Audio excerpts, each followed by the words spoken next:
La mort de l'ego. Imaginons que nous avons fait beaucoup d'efforts pour réussir à sortir en astral. En général, si nous méditons à 100% toute la nuit, durant plusieurs nuits, nous réussissons assez rapidement. C'est un effort de volonté tellement grand que cela dépasse les barrières mentales. D'ailleurs, il est important de noter que les maîtres présents dans les plans supérieurs viennent en aide à ceux qui travaillent durement dans la pratique. Nous avons souvent des avant-goûts, des petits cadeaux pour nous encourager, surtout au début. Cela peut être des rêves symboliques, une sortie astrale consciente, fugace, etc. Soit nous persévérons ainsi, et nous réussirons tôt ou tard, c'est inévitable, soit nous profitons de cet apprentissage pour découvrir des moi, des égos, qui nous empêchent de réussir plus facilement. Cette découverte de soi est, dans le fond, plus importante que toute expérience mystique. Dans tous les cas, quelqu'un qui meurt en lui-même, en dissolvant l'ego, s'ouvre les portes vers les mondes supérieurs. C'est notre objectif premier, la raison pour laquelle nous sommes incarnés sur cette planète. Il est impossible de chercher à devenir quelqu'un de généreux si nous avons en nous le moi de la cupidité. Il est impossible d'être altruiste si nous avons l'ego de la colère. C'est en éliminant ces agrégats psychiques erronés que fleurissent en nous toutes les qualités du cœur, que les barrières disparaissent. C'est un travail très concret, très utile pour tous. Nous imaginons souvent, dans nos débuts, que la méditation et tout ce travail est vague, inconsistant. C'est tout le contraire. L'altruisme, la compassion, l'amour, la sagesse sont des qualités propres à notre être réel. Ces qualités nous ouvrent les portes vers le bien-être, pour soi et tous les êtres. Elles nous permettent d'avancer sûrement sur la voie de l'éveil. Mais pour cela, il faut vraiment prendre conscience de ses propres barrières psychologiques. Et souvent, l'ego ne souhaite pas aller voir de trop près. Voici une pratique pour découvrir un ego particulier. Adoptons une posture droite et agréable, assis ou couché. Puis détendons-nous physiquement. Essayons de nous relaxer quelques minutes. Étirons nos muscles des pieds jusqu'au visage. Prenons quelques grandes respirations pour bien calmer notre corps et notre esprit. Dédions ce travail par amour et compassion pour vous, ainsi que pour tous les êtres vivants. Puissent-ils vivre dans la joie et l'amour. Ressentez vraiment en votre cœur ce souhait de vous voir bien et de voir tout le monde heureux. Cela vous aidera grandement dans votre pratique.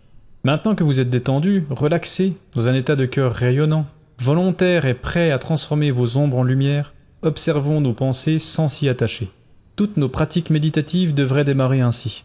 Mais dans ce cas, étant donné que nous n'arrivons pas à rester attentifs et détachés du processus de la pensée, il est bon de se concentrer plutôt sur les raisons pour lesquelles nous n'y parvenons pas. Nous répétons tout de même que l'effort régulier et constant est primordial.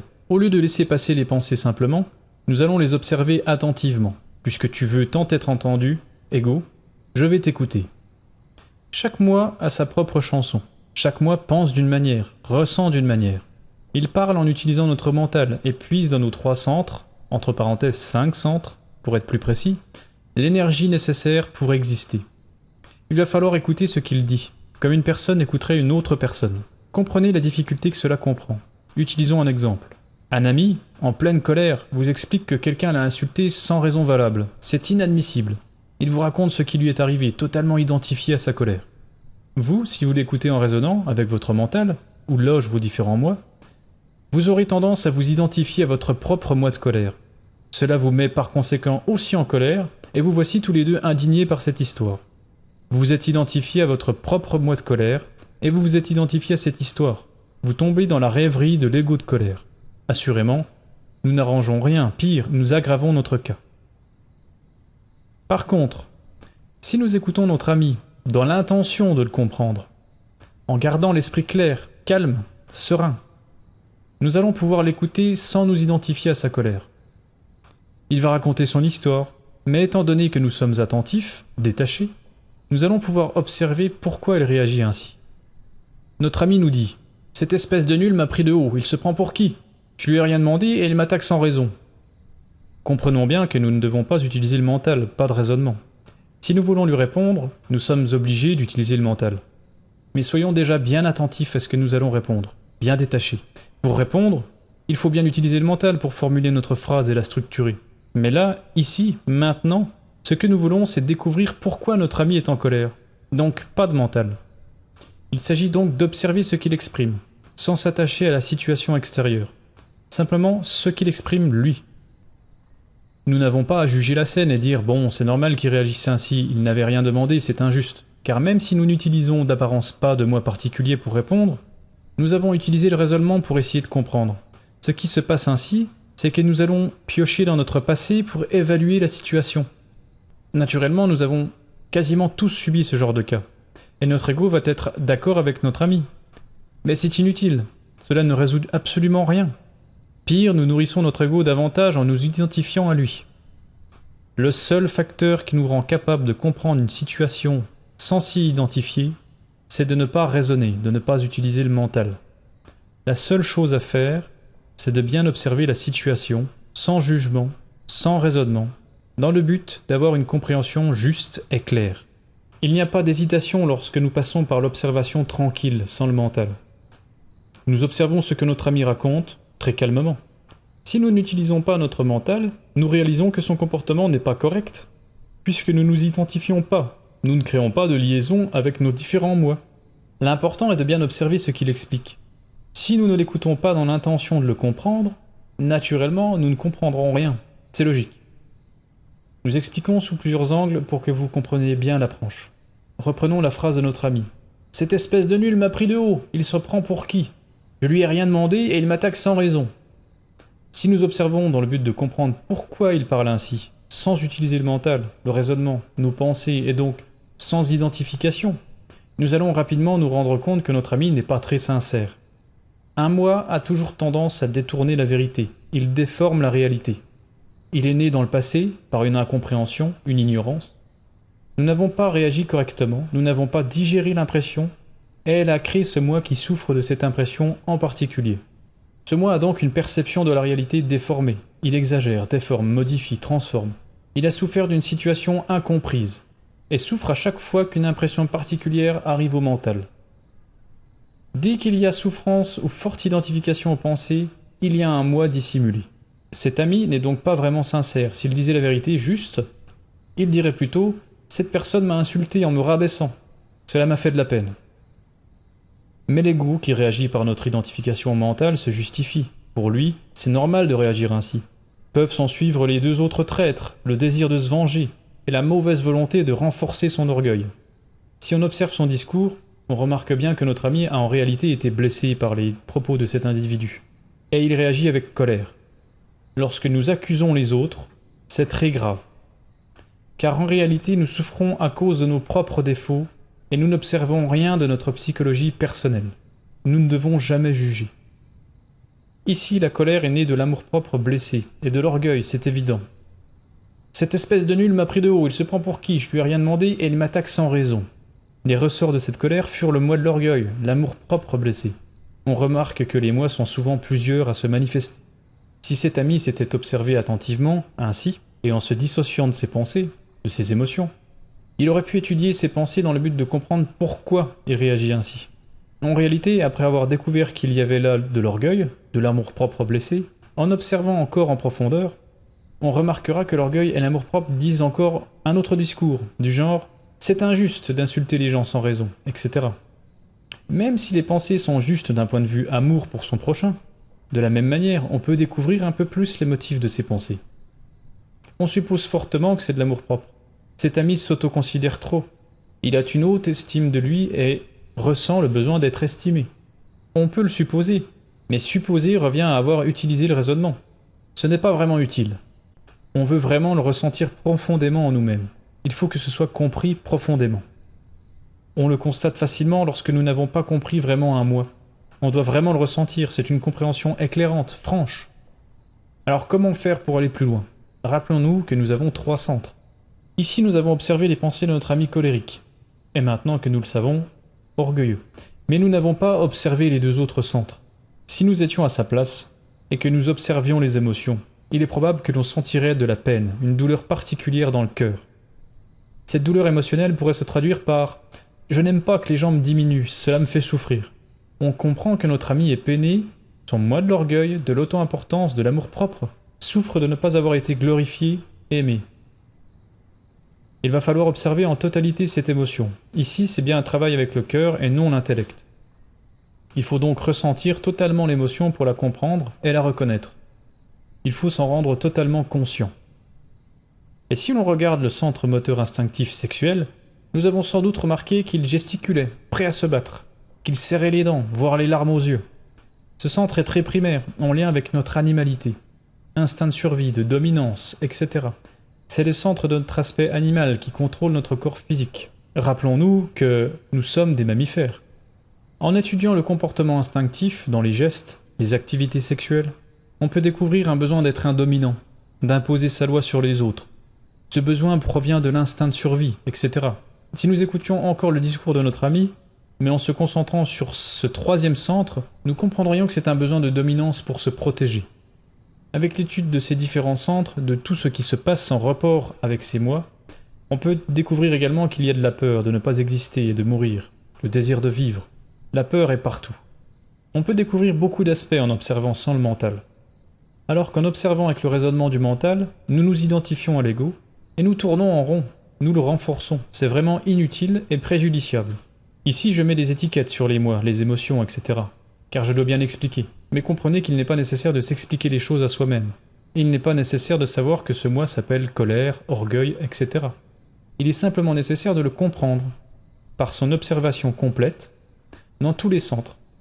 Pensée, émotion, ressenti, comportement, gestes, impulsions sexuelles. Voyez-vous la différence entre ce que nous avons compris maintenant et le discours de départ de notre ami?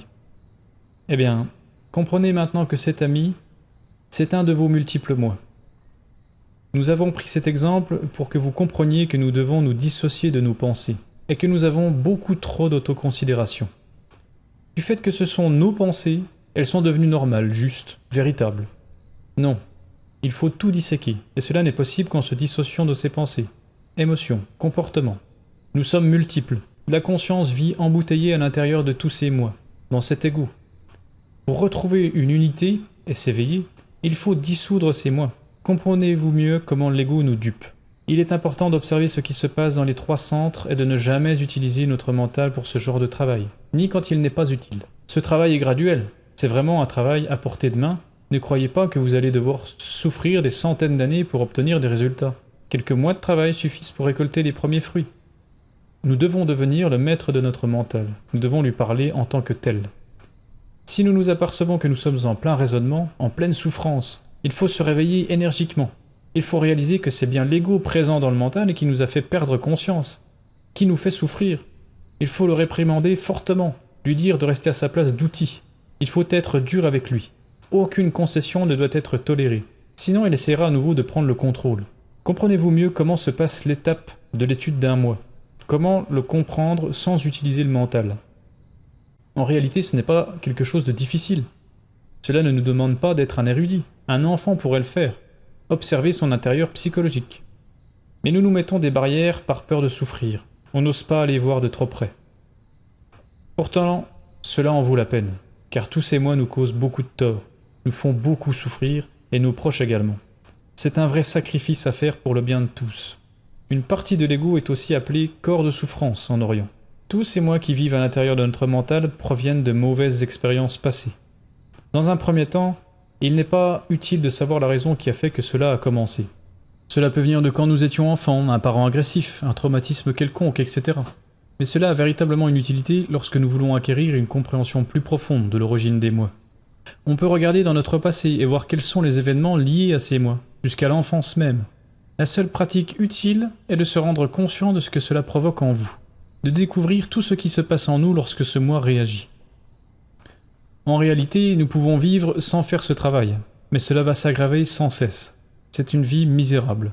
C'est se priver d'une paix, d'une joie, d'une félicité sans limite. C'est s'empêcher de vivre la conscience éveillée dans la lumière. Il est vrai qu'il faut faire des efforts, avec cœur et espoir. Mais nous vous encourageons de tout notre cœur à faire ce travail. Celui qui a vécu ne serait-ce qu'un petit éclair de conscience éveillée, même fugace, se rend compte à quel point il est merveilleux de s'éveiller. Gardez courage et creusez dans votre terre intérieure. Le vitriol des alchimistes. Ce n'est pas fini. Une fois que nous considérons avoir bien observé la situation, découvert les fautifs, nous pouvons nous permettre de les dissoudre. Ici, j'ai pris une situation qui mettait en avant la colère. Mais cela peut être un défaut plus discret. Comprenons que l'ego est très malin, il se dissimule très bien. Il va être nécessaire de bien observer les pensées qui nous viennent, et de les disséquer. Pour dissoudre un ou plusieurs moi, il faut passer à l'étape du jugement. C'est seulement lorsque nous avons bien découvert son manège, sa façon de fonctionner, d'agir, que nous pouvons comprendre profondément dans tous nos centres que c'est un défaut, une erreur à éliminer. Le juger avant, en ayant une vague compréhension intellectuelle, ne servirait à rien. Nous devons l'avoir étudié profondément. Toute cette compréhension fait naturellement intervenir cette phase de jugement. Nous avons tellement conscience, compréhension profonde qu'il nous fait du mal, qu'il fait du mal à tout le monde, que nous le jugeons naturellement coupable. Pour nous aider à le faire disparaître, nous devons utiliser une partie de notre être, une partie très élevée, très puissante qui vit en nous-mêmes. C'est en se concentrant sur la volonté de détruire ces moi que nous devons demander à notre divine mère Kundalini Shakti de dissoudre, de réduire en poussière ces éléments psychiques indésirables. Samael Onveor explique que notre être, notre divinité particulière, se divise en plusieurs parties conscientes. 3 forces émanent de notre être et de la création. Les mystiques les ont appelées Père, Fils, Esprit Saint, ou encore Père, Mère, Esprit Saint. Les scientifiques appellent ces 3 forces primaires positif, négatif et neutre. C'est en réalité la même chose. Mais nous ne souhaitons pas adultérer les propos de l'avatar. Nous préférons rester fidèles à son approche et nous croyons qu'il est préférable d'appliquer l'approche mystique plutôt que scientifique à notre niveau actuel de connaissance. Car le mystique ajoute une dimension d'amour et de dévotion plus grande, bien que nous ne puissions pas généraliser. Et c'est bien cet amour et cette dévotion pour toute la création qui est nécessaire à ce travail.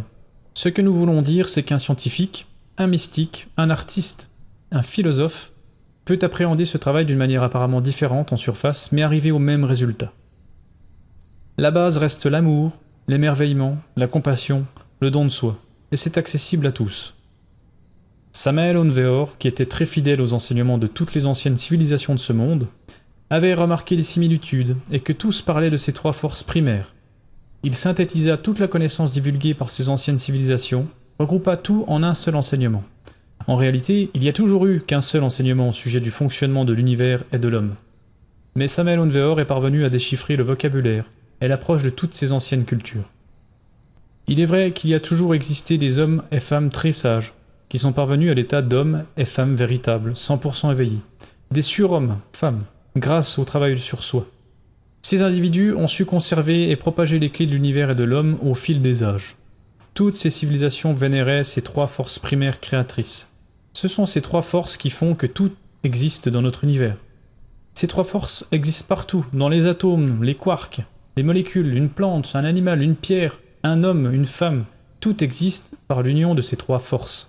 À l'intérieur de nous existent naturellement ces 3 énergies conscientes. Samael Onveor nous enseigne que c'est avec la force négative, la mère, que nous devons travailler dans la dissolution de l'ego. Il expliquait qu'il fallait profondément aimer et adorer cette force consciente qui fait partie de nous. C'est en se concentrant sur cette force consciente, notre divine mère Kundalini Shakti, que nous pouvons dissoudre tout élément indésirable. Cette force, selon la tradition, fut nommée Eva, Isis, Sophia, Akamot, Parvati, Uma, Tonantzin, Rhea, Cybèle, Marie, Adi Sakti, Rajni, Adonia, Insobert, Mahalakshmi, Mahasarasvati, Shakti, etc. C'est donc avec une profonde compréhension, un jugement évident du défaut observé, que nous devons nous concentrer sur cette partie supérieure de notre être. Samael Onveor utilisait ces mots. Priez votre mère comme un enfant. Priez, demandez, de tout votre cœur, qu'elle élimine le défaut observé, avec dévotion, amour. Pour une personne non religieuse, l'idée de prier peut être difficile à accepter. Cependant, comprenez que prier a un véritable pouvoir de guérison, largement prouvé scientifiquement. Prier, c'est unir la pensée, l'émotion et l'instinct. C'est une demande intérieure complète, sincère et totale. L'important est d'agir en toute sincérité et prier sa divine mère, Kundalini, pour opérer la dissolution de cet agrégat psychique. Plus vous aurez observé correctement le défaut, plus votre prière sera forte et efficace. Ayez du cœur dans la pratique, soyez dans une profonde humilité. Il se peut que le défaut diminue, mais pas totalement. Il faudra parfois insister sur certains gros défauts pour les comprendre totalement. C'est bien là le travail d'une vie. Ce travail sera bientôt intuitif, rapide et normal pour vous. C'est une manière d'être, mais les fruits se cueillent très vite. Ce travail doit être fait pour pouvoir avancer correctement sur la voie. Faire l'autruche est inutile. Il est effectivement possible et nécessaire de dépasser les barrières mentales en apprenant à rester attentif. C'est le cœur même de ces exercices. Mais comprenant que le travail d'étude de l'ego est plus important, car plus durable. et cela vous facilitera l'accès à l'éveil, l'illumination, la sortie astrale, etc. Essayez de sortir en astral ou de vivre le vide illuminateur.